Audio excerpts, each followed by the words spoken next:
Well, while we're waiting for the technical elves to bring up some visuals, I'd like to begin by saying thank you.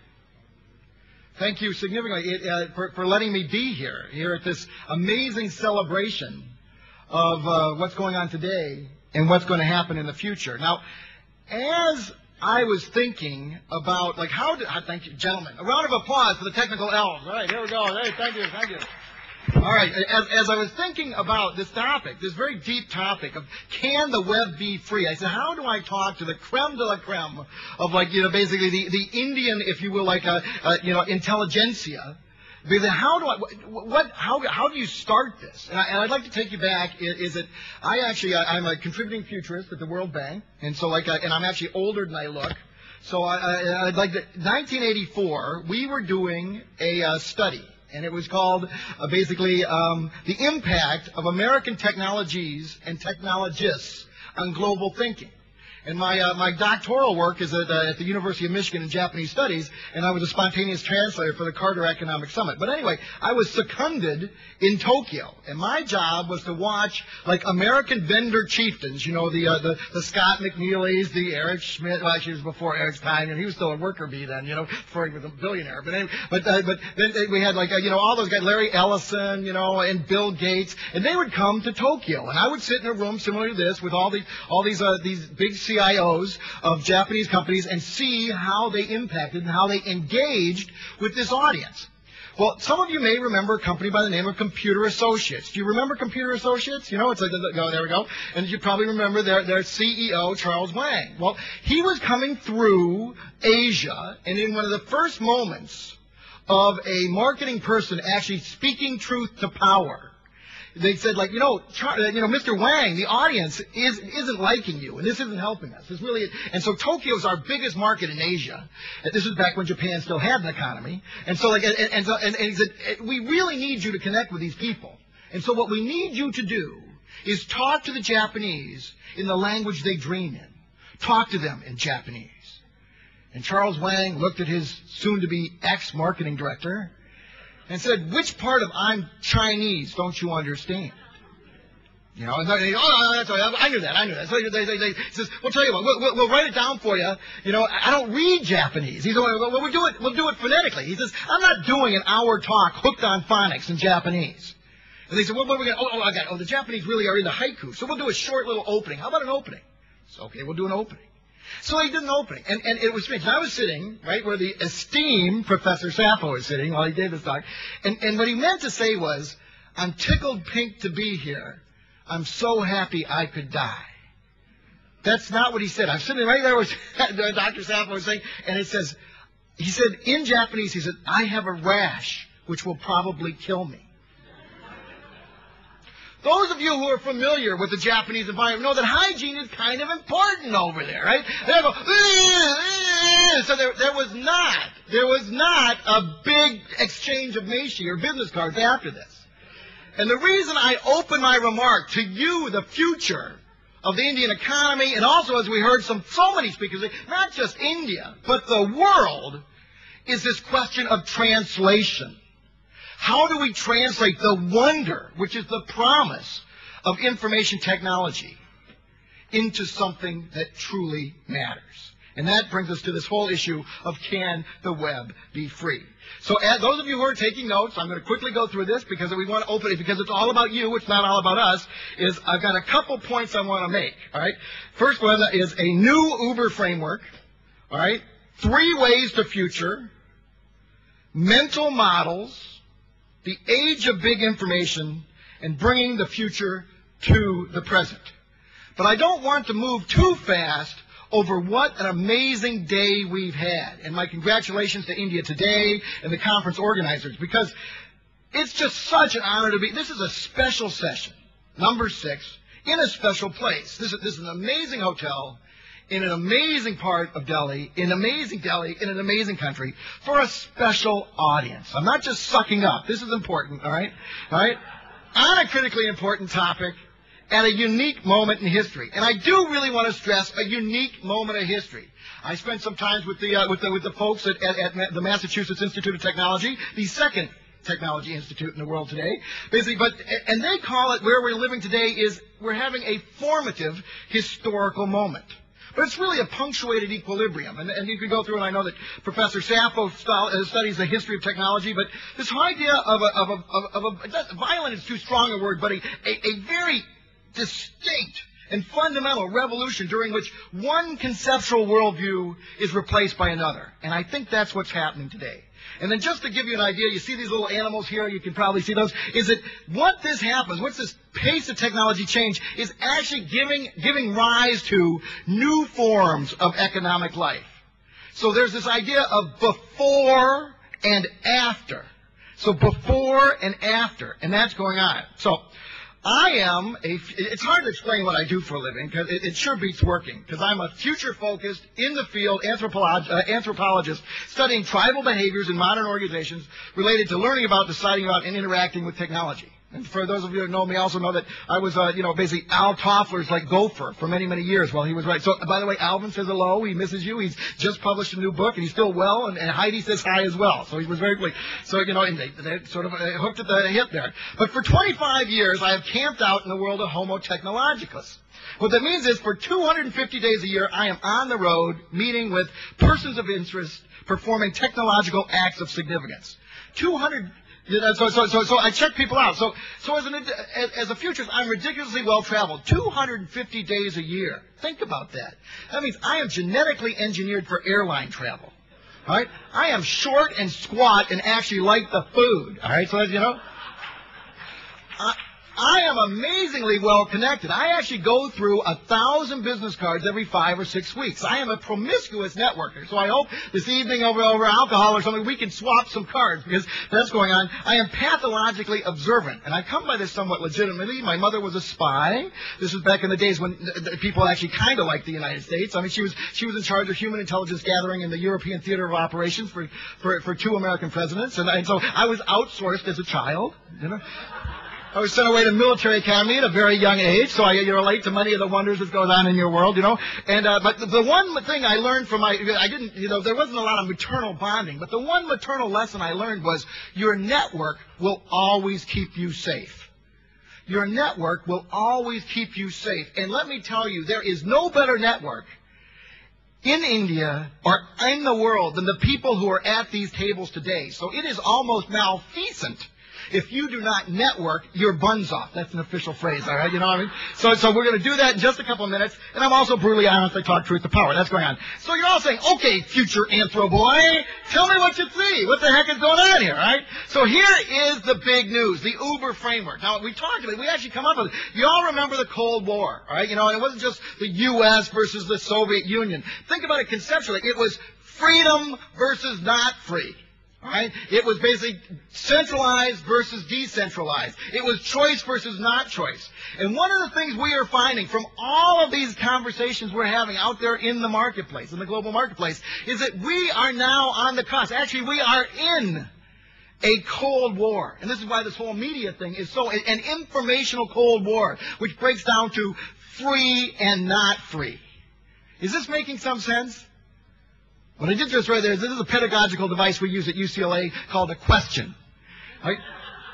I've seen most of these slides. I know how this ends, so you're going to have to work with me on this interactive part. Right? But it's big. It's going on. So the question of free or not free is not just a media question. All right? I mean, the media is the first, and the information industries are the first people who are going through this. Right, they're the canary in the mine, if you will. But it's very important to all of us, because this, I really think, is the framework which will drive the next probably 10 to 15 years of economic behavior. All right?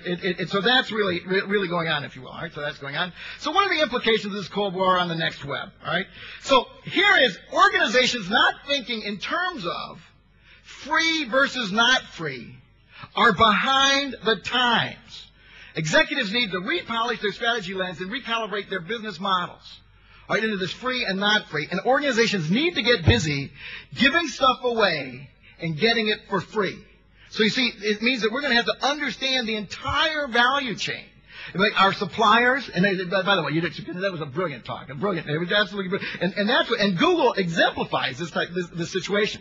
So my objective today, in the 7.5 minutes remaining to me, is basically to convert all of you into rabid dog, info-obsessed, future-focused, tool-aware, web-is-free, anthro-futurists. All right, here we go.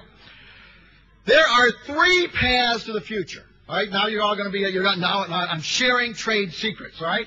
Path number 1. The linear path, the future that is a predictable linear extrapolation of the world we live in today. That is, where have we been, where are we now, and where does all of that sort of trend stuff tell us we're going, all right? Then there's the OS future. Have you ever had one of those? All right, be honest now, or I don't mean to be negative. I mean, this is the surprise or unpredictable future, the aha or eureka future, right? Or a disruptive future. And then there's the future we create. And what my focus really is, and I think the focus of some of the amazing speakers earlier today, particularly your government leaders, is that we have a role in creating the future versus just consuming the future. So that's going on. So if we had more time, because of what basically told us about, is that you can't really, in today's world, as a professor, basically, you can't really tell people anything. You have to allow students or allow learners to come upon the discovery themselves. So unfortunately, because I view a lecture as an unfortunate managerial experience where the notes of the professor somehow magically become the notes of the student or learner without passing the cerebral cortex of either. All right, so if we had more time, and by the way, please send me an email or we'll swap cards. I will send you these exercises because actually discovery emerges when you let them learn. But we're going to look at trends and linearity, surprises, disruptions, and creative futures. All right, here is, and this echoes exactly what my colleague from Google talked about, this pace of technology advance. This is the uber linearity. Processing power doubles every 18 months. Storage capacity doubles every 12 months, and bandwidth throughput doubles every 9 months. This is exponential technology change. Now, at the business schools at UCLA and UC Berkeley, we said, okay, we're good at fractions. What is the cumulative impact of this 15 years out? They could do that because they have spreadsheets, all that other good stuff. Do you realize this means that we are 15 years away from when every molecule on this planet is IP addressable? I said this at an Oracle sales conference, and they went bananas. I mean, they actually had to go out and smoke afterwards. I mean, they said that's a license. They were very, very happy. All right, but just think about what this means. Everything's talking to everything. All right, so what this does is this bankrupts all our existing models of value and products. So we have to stop all of it, not just media or information companies. But all companies have to start thinking about what are we going to give away, because the value is fundamentally changing. And here is Clayton Christensen, a very nice, very tall fellow. Don't stand up to go on the podium. But what's not good enough changes. What's not good enough changes in this new world. And then I think of the entertainment industry and Detroit similarly. Now, those of you, I don't know, you may like automobiles, or I come from an old automobile, but this is not a good thing.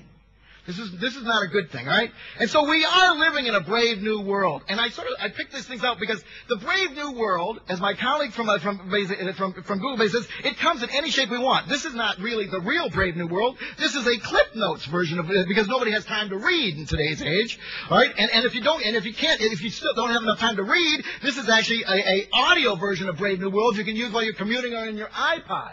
So the content comes to you in all these different ways. So the game is afoot. How do we deal with this stuff? All right, mental models drive surprises. I won't go into this too much because we don't really. But the real issue, and many of our speakers talked about this today, is what are people really thinking? We're going to have to tease out people's preconceived and existing biases about how value happens in and around information management, use, and sharing. All right? So this is mental models regarding value frequently vary. Now, this is not a hacker. This is actually an artist. Now, in 2001, a high-priced gallery in London exhibited this fellow's work, and it consisted of discarded coffee cups, empty beer bottles, candy wrappers, and other detritus, which is a lovely British phrase for trash. It was valued at 6 figures. It dealt with something, the suffering and tragedy of postmodern man or something, right? But a cleaning man, a janitor, not being an art connoisseur, tossed the whole thing out with the trash. You see, we have different ways of looking at model, right? But here is the message, and here's the message I hope you take home with you, is capitalism, and we frequently forget this. Capitalism requires multiple value viewpoints operating simultaneously. Every stock trade depends on someone saying time to sell and a connected party simultaneously concluding time to buy. So in American literature, there is actually such a thing. Mark Twain's novel, The Adventures of Tom Sawyer, the before-his-time hero, who I think is the hero of our age, of this new media age, was able to persuade his play pals not only to do his work for him, but to pay him for the privilege of painting a fence. This is the next stage of competition. What can you get your users to do for you? And this it talks about all about what my colleague from Google talked about, the victors of Web 1.0 wars, Amazon, eBay, Google, not sucking up, all differentiate themselves from competition in their ability to get customers to paint a part of their fence. Are you thinking about this now? Right? Federal Express does the same thing for data entry, and Burger King and McDonald's have converted all of us to soda jerks and busboys. So that thing is going on. We talked about the mass market. Won't go into that. I just had to throw you a little bone here because we're going to talk later on. YouTube, they're only $15 million. This is from Bear Stearns, so they're an investment banker, and we learned that they're ethically challenged, so we won't listen to them. But the bottom line is, on every issue at any given point in time, there may be multiple mental models at work. Okay, inventory those, and mental models don't have to be rational. And so on November 30th, 1971, 5 heavily armed men shot out the glass doors of a New York bank and entered the bank firing automatic weapons, wounding 12 people. It was a tragedy. Nobody was killed, though. Nobody was killed. One of the bank tellers, she was a woman, ran from the robbers and made it upstairs to a women's restroom. She was followed by one of these guys in the mask. And he was chasing her saying, come on. She said, no. Come on. No. And so, but when she refused, he went downstairs to help his colleagues finish robbing the bank. This guy's mental model said that it was okay to rob a bank. But for heaven's sakes, do not go into the women's loo. Right? So these are powerful things. So before we start thinking about all this technology, what are the mental models? And we had the brilliant, I think it was Minister Nath talking about. He said it's hard to change mental models. This is the high ground. This is the high ground, and we're going to have to do this. And then, of course, I don't mean to beat on the British, but they're such a rich source of anecdotal evidence. But an insurance company study revealed that British men waste 6 million hours of driving time every year out of a stubborn refusal to ask directions. Right? So I know that would never happen here in India. But the thing is, we're going to have to get good with what we have. And so, this is from the LA Times, as a news organization, we are not web savvy. If anything, we are web stupid. So the path to actually, how do we create value in this new web world? And the web, some of the web is free or could be free, is recognize what you know and what you don't know. And here is, from the World Bank, we learned that world opinion is the second superpower. World opinion is the second. So understand what they're thinking, and we can modify that and really make it work. So now the age of big information, here's the big duh. Much more information using a much more diverse set of devices over an infinitely expanded geography. Well, duh, we know that, okay, But the big news is that people actually expect us to do something with all this data. They actually expect us to do something with all this data. So technology has transformed a fundamental ingredient. Here's a question for you. How many hours are in the day? This was not supposed to stump the panel. It's not that late. How many hours in the day? 24. Most people, and people go, oh, no. There's not. There's 43 hours in the day. Didn't you get this memo? So think about multitasking. You see, one of the basic functions of the human is time. Time has changed. All this technology has changed. So we've got to rethink. You can start with 43, something like that. You can sell more ads, baby. It's good. Sell more ads. Here we go. Now, can any of you read this? Can anybody you read this in the back? If you can read this in the back, we can use you as a spy satellite. But this is my favorite quote in the whole wide world. Christina Green, a 17-year-old high school student in Delaware, Ohio, considers herself old-fashioned when she shops for groceries. Most of her friends buy meals to go, she says. Stuff they can eat right away or zap. She, on the other hand, picks up frozen pot pies, breaded chicken, fish sticks, pizza, boxed macaroni and cheese. I like a homemade meal. Time, you see the fun, the essence of life is changing, ladies and gentlemen, and we've got to change with it. And this is we call it media snacking. So the consumption of information is fundamentally changing, and not only that there's this you've all heard of AI, artificial intelligence, but now we're switching it over. It's IA, intelligence. augmentation or augmented intelligence. And what we're doing is we're actually going to be using things, implanting devices, so we can actually buy Google ads more effectively. So you heard it here first, all right? And we're just about done. I'm going to turn it back over to the chairman, but I just want to show you one quick slide. This is our future, ladies and gentlemen. This, unfortunately, is our future. This is basically this. As you can see, it is a dog. It is a puppy, and there is a missile on its back. But actually, speaking metaphorically, that is not a dog. That is your business. That is your business and the business processes inside that business. Ladies and gentlemen, that missile is technology. And the question I ask you before I return the podium to adult supervision, all right, is when you light that missile, are you going to have a happy puppy? Thank you very much.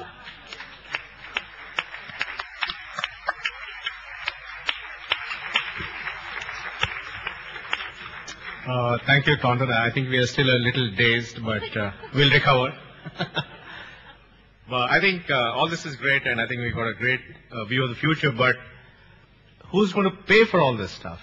You know, in the sense, you know, you'll need to spend billions of dollars laying networks and making it ubiquitous. You have all these big media companies making movies which are being shown on YouTube. But if I could jump in, is this question, who's going to pay, is when you think about who's going to pay, and you said billions of dollars, it's like, no, this whole idea of small things, little things happening, like, you know, letting people, you don't need a bulletproof 5 nines network in rural India.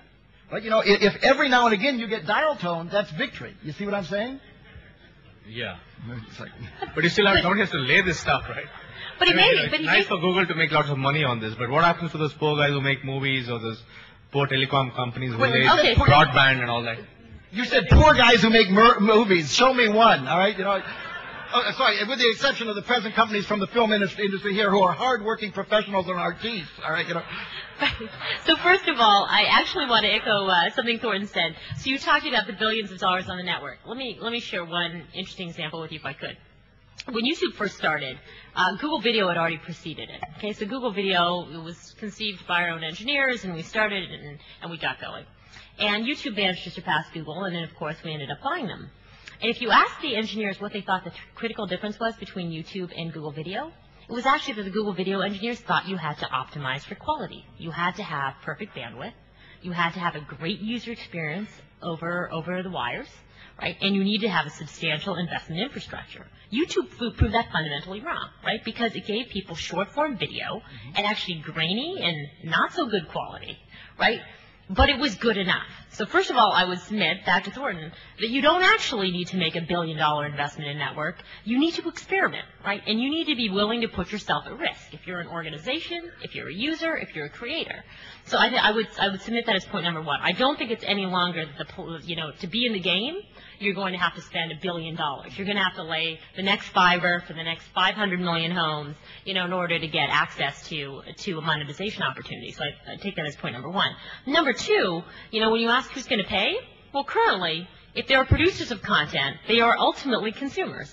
And there are a lot of people, who wish to access those consumers at the right point or context where they're willing to receive a message. So I fundamentally do believe that advertising can play a role here. That's not to suggest it's the only business model. Well, no, I agree. Advertising is right now the dominant and best, if you will, revenue model.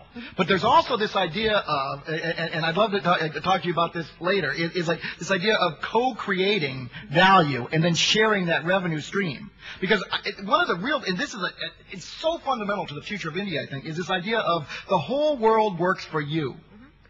You don't have to buy, because we've got all this, and it's like in the American, culture, we have these people called the Amish, who are wonderful people, very, very simple, but they are aggressive managers of technologies. And what they do is they do these things called Amish barn raisings, where everybody comes together and build it together. So they build something of value for the community.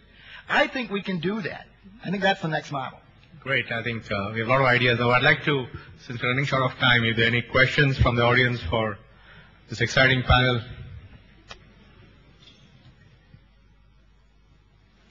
We killed him. No, there's somebody out there who's still surviving.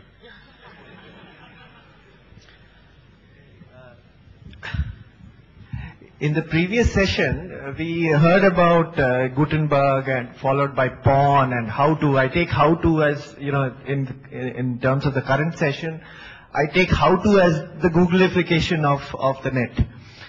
There is a third pattern which we are seeing, which is, web trading platforms, which promote instinctive, irrational behavior, and they synchronize markets. And when this volatility, this synchronized volatility, has created a hell of a lot of trouble in the global context. The web, we feel, is a very, very big contributor to this. In India, we noticed, for example, in commodity markets, that I remember one particular incident where the price of salt went up to 65 rupees. That's $1.50 a kilo, because somebody spread a rumor. This is for 3 spectacular days. Somebody spread a rumor that there isn't going to be no salt in India. Okay, now the kind of instinctive reaction to irrational rumors that the web would promote would be one of the very, very big problems that the web will create as it gets more and more ubiquitous. Your comments? Well, I think you're brilliant on picking up on that challenge, because one of the things that all these technologies do is they fundamentally change the risk, uncertainty and risk, as Dr. Sappho talked about. But the other thing it does is it forces us into the world that your amazing Prime Minister talked to us about, where no human is disposable.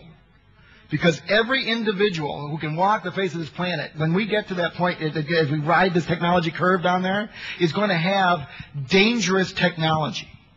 Technology that can change their life for the better, or technology that can change their life for the worse. And I think that we have to somehow reach to the point where we show that the advantages of using this amazing tool for the good are so much outweigh the dark side.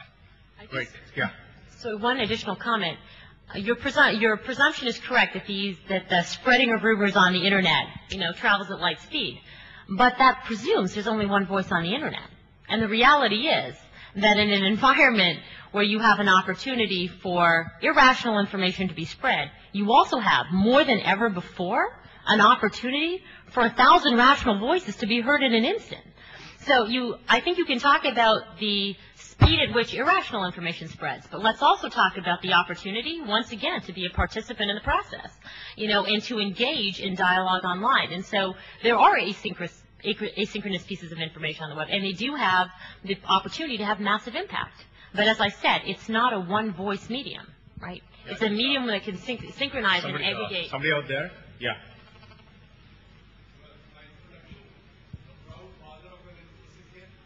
Thank you. My name is Vineet Chaudhary, and if you permit me, the question is addressed to Nandan.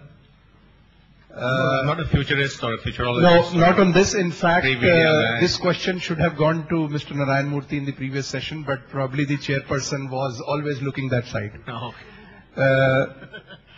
If you give me an opportunity, I'll ask that question. Sure.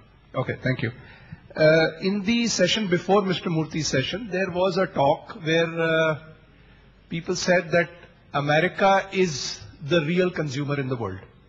And it's a net consumer, and the rest of the world is actually producing and goods and services, and America is consuming. So the entire global economic balance is pivoted around America's consumption. My question here is focused to the core strength in our country's economy today, which is the IT sector. The largest revenue contributor to the service sector in India. And major portion of this revenue comes from the US. So if this is actually true, do you see it as a threat in future for revenues to India through the IT sector? 1. 2. Like China has based its manufacturing base not on international exports, but on its domestic markets first and then exports, is India and the IT sector in India seeing or doing anything about it? Because I know the revenues in the Indian IT sector model coming from India are very, very meager. Thank you. Yeah, thank you. I think, first of all, the point that was being made was that the U.S. is a huge consumer. It runs a trade deficit of 7 to 8% of GDP. That's $800 billion. And therefore, if the US slows down, then it does have economic consequences for all countries in the world. So I think that's a generally accepted proposition. And if there's a slowdown, it will affect every industry, no matter what it is, including the IT industry. I think on the second point, I think while the revenue of Indian IT companies in India is not much, we are already seeing in India the benefits of technology in a wide number of applications. We talked about the mobile phone revolution here. We know what's happened to our stock exchanges, which have become completely modernized using technology. Our entire voting system is based on electronic voting. Our banking system is highly online and automated. All our reservations on our airlines and railway stations is all on technology. So I think while we have not necessarily had a lot of revenue from here, I think when you look at the applications that use technology in India, they're very profound and they change a lot of lives in India today. So I think the technology revolution is affecting India too, not necessarily in revenue terms, but in terms of impact. So I think that is definitely happening. So maybe I think we need to wrap up, but I think we'll take one more question from somebody on this side everybody's bludgeoned. Yeah, I think there's a gentleman back at the back who what?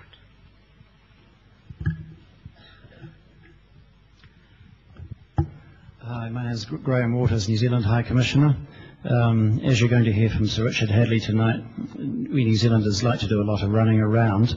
My worry about all these technological projections is that everybody's going to do a lot of sitting around, that it's very sedentary sitting in front of a PC and not a healthy lifestyle. And it seems to me there's a big issue about whether future generations are going to be rather less fit than their predecessors and a lot less good at sport. So maybe the technology will change and people can do things standing up and walking around instead of sitting down. But I'd be interested to hear what you think the projections are on that front. Super. Well, tomorrow, I presume I don't want to steal any of Juan Enriquez's, because down the road, I think that exercise, you're going to be able to take a pill and you'll be exercising. I'm going to do my sit-up pill or something like that. So there are amazing things going on in biotechnology. But never mind. I'll go ahead. Yeah. Sukhinda, you want to add to that? So first of all, unfortunately, I think there is already a lot of computing going on standing up. It's on your BlackBerry while you're happening to walk down the hallways. I don't know about any of you, but I'm unfortunately attempting to do both, and it's not being very successful. To be honest, I actually share your concern. I think that there is no question that one of the risks of technology is it can absolutely consume your time. And the only strategy I have for it is segment your life. You've got to switch off your BlackBerry. You've got to switch off email. You've got to go on a vacation with your family and take a break. Otherwise, it's coming at you all the time. Of course, now there's a class for video games called active video games. So while you play the video game, you exercise. So maybe that will help solve some of that. But no, I think we need to come to the end of this session. So because we have a lot of other things happening, and I'm sure Sanjay picked up a lot for the India Group's digital strategy in this session. And those of you who are not watching the match tonight can find out where the hell is Matt. So with that, we come to the end of the session. Thank you very much.